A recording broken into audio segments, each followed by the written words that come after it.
오늘 뉴스파이터 모두 5분과 함께 보도록 하겠습니다. 어서 오십시오. 안녕하세요. 네. 정말 지금 사회적으로요 커다란 논란이 되고 있는 그 사건 짚어보도록 하겠습니다. 김기혁 아나운서. 네, 사건의 발단부터 알아보도록 하겠습니다. 지난달 21일 아파트 단지 내에서 이 경비원이 이중 주차가 되어 있던 차를 밀어서 옮기던 중이었습니다. 그런데 그 차주가 나타나서 이 경비원과 다툼이 일어나게 됐는데요. 이 입주민이 최 씨를 이제 밀치면서 어디론가 끌고 가는 장면이 지금 현재 해당 CCTV 장면에 잡힌 겁니다. 지금 이중주차차를 이제 경비원이 밀고 있는데요. 해당 입주민이 와서 항의를 하는 모습이죠. 이 과정에서 다툼이 있었는데 네. 이 남성은 경비원을 어디론가 끌고 갑니다. 네. 그런데 나중에 이 경비원의 말을 들어보니까요. 계속해서 이 경비원을 찾아와서 코뼈가 부러질 정도로 폭행을 했다고 주장을 했습니다. 네. 이렇게 지속해서 이 입주민의 폭언과 폭행을 시달리다가 결국 고소장까지 제출하게 됐는데 네. 안타깝게도 이 경비원은 지난 10일에 극단적인 선택을 하고 말았습니다. 네.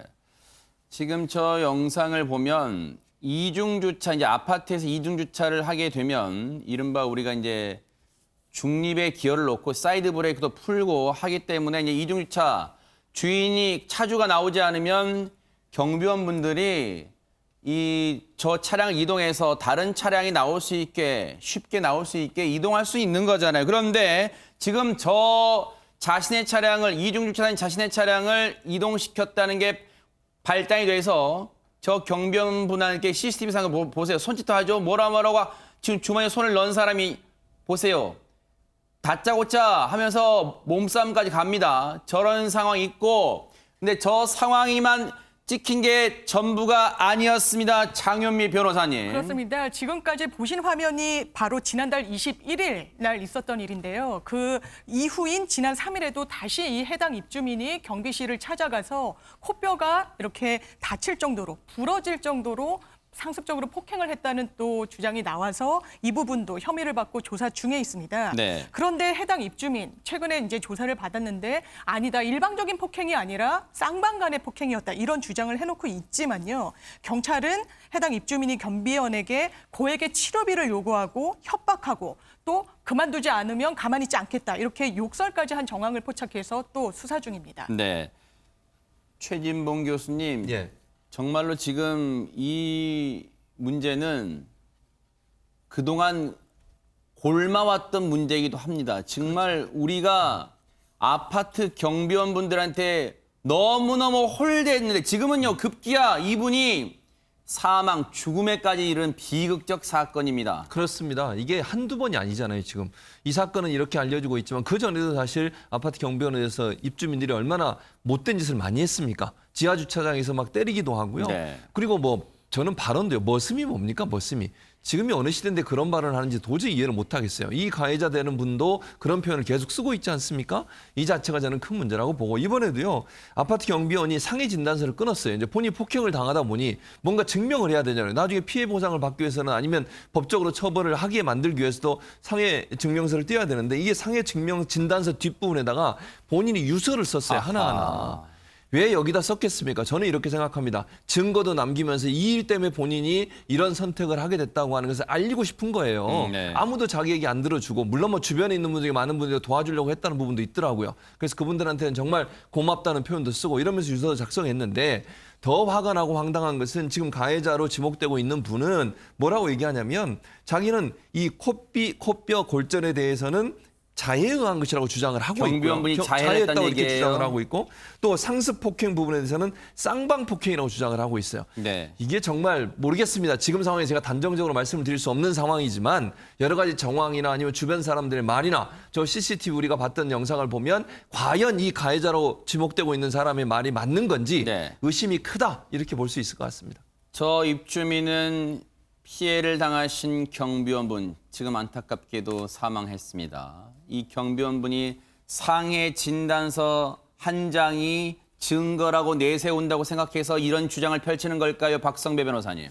그런데 극단적 선택을 한 경비원이 사망하기 전에 음성 유서까지 남긴 것으로 밝혀지고 있습니다. 아하. 이 음성 유서가 총 3개 파일 모두 15분 분량인데 네.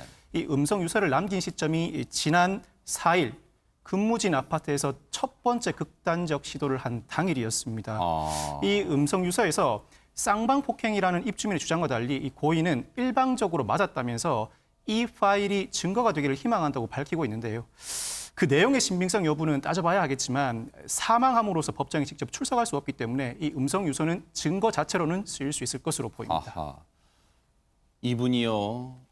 오죽했으면 얼마나 억울했으면요. 자필 유서 말고 생전에 이 육성으로 마지막 유언이 될 내용을 남겼을까요? 그 내용 들어보시고 이어가 보도록 하겠습니다. 진짜 저 싫어하는 사람한테 맞으면서 약으로 버텼습니다. 그렇게 힘들어도 저 약 먹어가며 일했습니다. 정신적인 스트레스, 예? 얼마나 불안한지 알아요? 보면 질리는 얼굴입니다. 겁나는 얼굴이에요. 사직서 안 됐다고 사료로 끌고 가서 너 100대 맞고 사료로 가자. 너와 나의 싸움을 하다가 죽어야 끝나니까 사직서 안 됐으니까 100대 맞아. 그래요. 저는요 힘도 없고요. 맞아본 거 생전 처음입니다. 막내 동생 같은 사람이 협박하고 때리고 감금시켜놓고. 얼마나 공포스럽고 얼마나 억울했을까요? 장유민 변호사님. 그렇습니다. 지금 들으신 음성에서도 알 수 있겠지만 그때 본인이 당한 피해를 이렇게 다시 기억을 되짚어가면서 음성으로 유서 형식으로 남기면서 울먹거리는 음성만 들어도 그 공포감이 상당하다는 걸 알 수 있을 것 같고요. 또 고문을 즐기는 얼굴이었다. 이게 바로 본인한테는 고문과 같은 큰 고통으로 다가왔다는 그 뜻의 이상도 이하도 아닐 것 같습니다. 그리고 이 싸움이 둘 중에 한 명이 죽어야 끝난다라고까지 그 고통을 토로하는 걸로 봐서 그리고 그 직후에 정말 극단적인 선택을 한 걸로 봐서는 얼마나 이 고인께서 생전의 고통에 이렇게 크게 시달리셨는지를 그 심정을 헤아리고도 남을 것 같습니다. 거의 이 말이요. 사직서를 안 냈으니까 100대를 때리겠다. 100대 맞아라. 그리고 산으로 가자. 너와 나의 죽음은 둘 중 하나가 죽어야 끝난다. 이게 무슨 조폭 영화에서나 나오는 그런 말보다 더 끔찍합니다. 그런데 이런 음성 파일을 듣고도 저 입주민 가해자라는 사람은 뭐라고 항변할까 걱정됩니다. 김은배 팀장님. 그렇습니다. 지금 그 사망하신 최모 씨가 59세예요. 그리고 폭행한 가해자가 49세를 알고 있는데 지금 저 음성 파일이 3개 15분이 들어있는 거는 실제적으로 두 사람이 싸움을 하다든가 폭행 시에 녹취한 건 아니고 피해자인 최모 씨라고 본 분이 자기가 음성을 녹취한 거예요. 그러니까 요거는 증거로서는 보다는 자기의 진술, 지금 이제 사망하셨기 때문에 진술을 받을 수 없지만은 저 녹취록에 의해서 피해자라고 주장하는 최모 씨의 진술은 가능합니다. 아, 피해자 진술로서는 예, 가능한데 단지 이제 아마 경찰에서 알다시피 그 참고인 또 목격자, CCTV라든지 아니면 상해진다서 여러 가지를 복합해가지고 조사를 하는데 만약에 그 폭행한 사람이 시인하면 쉽겠지만은 부인할 경우에는 아하. 저 진술만 가지고는 증거로서 채택하기 좀 힘들죠. 조금 복잡해지나요? 복잡해지는 거죠. 네. 네네. 이런 가운데 지금 상황이 이렇게까지 됐는데 경찰 조사는 이루어졌을까요? 김기혁 아나운서. 네, 경찰이 이 사람을 소환했습니다. 경찰서로 불러서 조사를 펼쳤는데요. 어제 오후 1시경부터 시작이 돼서 오늘 새벽 한 12시 10분 정도, 그러니까 한 11시간 정도 조사를 받은 것으로 알려지고 있습니다. 네. 영상에 아까 잠깐 나왔지만 마스크를 낀 상태로 이제 또 선글라스까지 착용을 했는데 네. 취재진들이 여러 이제 질문을 했습니다. 그런데 아무런 대답, 숨소리도 내지 않고 네. 현장을 빠져나가는 모습을 볼 수 있었습니다. 자, 지금 가해자로 지금 혐의를 받고 있는 이 입주민의 모습 한번 보시고 이어가 보도록 하겠습니다.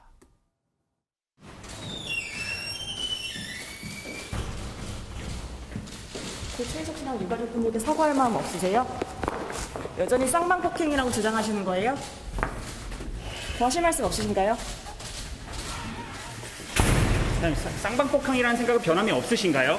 유가족이 하실 말씀 없으십니까? 혹시 살해 협 지금의 책임 안 느끼십니까? 유가족에게 사과하실 생각 없으신가요? 말씀하셨나요? 약 11시간 조사. 예상보다 상당히 길다는 생각을 해봅니다. 뭘 조사했을까요, 경찰이?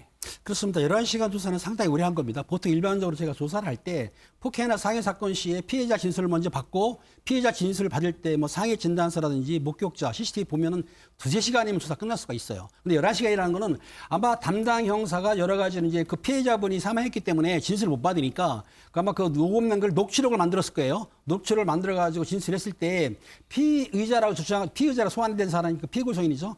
저 피고소인이 시인하게 되면 간단한데 제가 알기로는 아마 진술할 때마다 부인했을 거예요. 그러니까 부인하니까 다시 또 역으로 또 진술하고 아하. 또 증거를 들이대고 네. 하다 보니까 11시간이 걸렸는데 제 생각엔 저걸 끝난 건 아니고 한 번쯤 더 소환을 해가지고 다시 아하. 한번 조사한 다음에 네. 실제적으로 저희 부인하는 게 인정됐고 또 재증이 중하면은 경찰에서 영장까지도 칠 가능성이 있습니다. 줄곧 이 가해자의 혐의를 받고 있는 폭행의 가해 혐의를 받고 있는 이 입주민은 줄곧 억울하다는 입장을 밝히고 있는 것으로 전해지고 있습니다. 최진범 교수님. 그렇습니다. 뭐 좀 설득력은 떨어지는데 어쨌든 본인은 이렇게 주장을 하고 있습니다. 현재 주장을 하고 있고요. 조사 과정에서 지금까지 알려진 것은 기존의 쌍방 폭행 주장을 하지 않은 것으로 알려지고 있어요.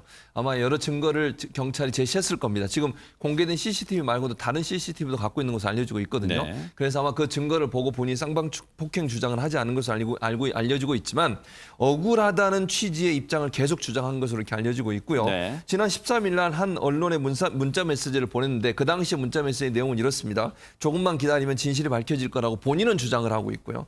또 이란 지금은 고인의 명복을 빌 뿐 다른 말씀을 드릴 말씀은 없다 이렇게 얘기를 해요. 아마 여론이 악화되는 것을 막아보려는 의도가 있지 않나는 생각이 들고요. 또 그다음에 입주민은 폭행 사실이 없고 그 입주민이라는 사람이 주장하는 겁니다. 주민들의 허위나 과장된 주장을 하고 있다고 주장을 하고 있어요. 그러면서 뭐라고까지 얘기하냐면 유가족 및 일부 주민의 주장은 허위 사실이기 때문에 맞고서도 검토하겠다 이렇게까지 얘기하고 있습니다. 네. 이런 얘기를 듣고 유족들은 얼마나 지금 분통이 터질까요? 관련 얘기 들어보시고 이어가 보도록 하겠습니다.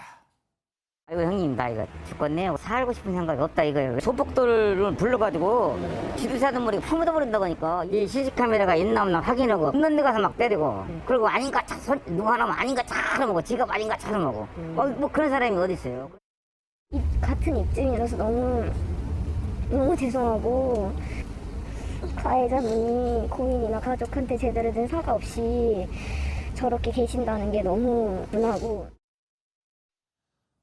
보신 것처럼 해당 아파트 그리고 해당 경비원분이 생전에 근무하셨던 경비실 근처에는요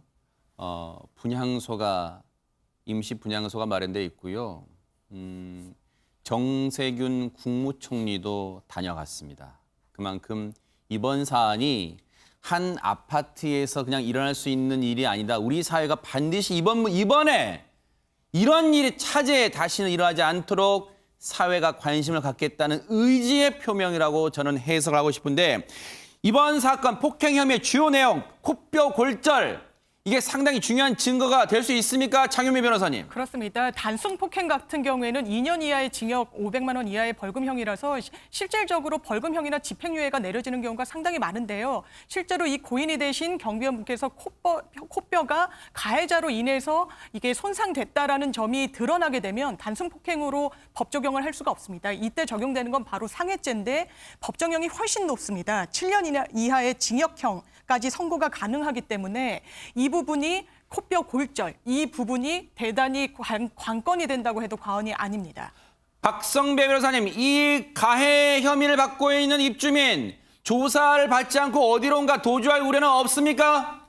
경찰이 입주민에 대해서 구속영장 신청 여부도 검토 중입니다. 결국 구속 여부는 혐의의 입증 정도에 달려있는 것인데 전체적인 범행을 모두 다 인정하는 것은 아니기 때문에 상해 진단서, CCTV, 음성 유서 외에도 관련자든 진술이 대폭 보강되어야 합니다. 범행 장면을 직접 보지 못했다고 하더라도 범행 직후 피해를 호소하는 경비원의 모습을 목격하거나 그 피해를 호소하는 내용을 들은 여러 입주민들의 진술이 구체적으로 확보된다면 혐의가 상당 부분 입증되었다고 평가할 수 있기 때문에 구속영장 신청이 충분히 가능해 보이고 그 경우에는 범행과 사망 사이에 법적인 인과관계는 없다고 하더라도 어쨌든 그 결과가 상당히 중요하기 때문에 구속영장 발부 가능성이 높아지게 됩니다. 네, 이 사건 어떻게 전개되는지 뉴스파이터가 눈 부릅뜨고 바짝 따라붙어 보도록 하겠습니다.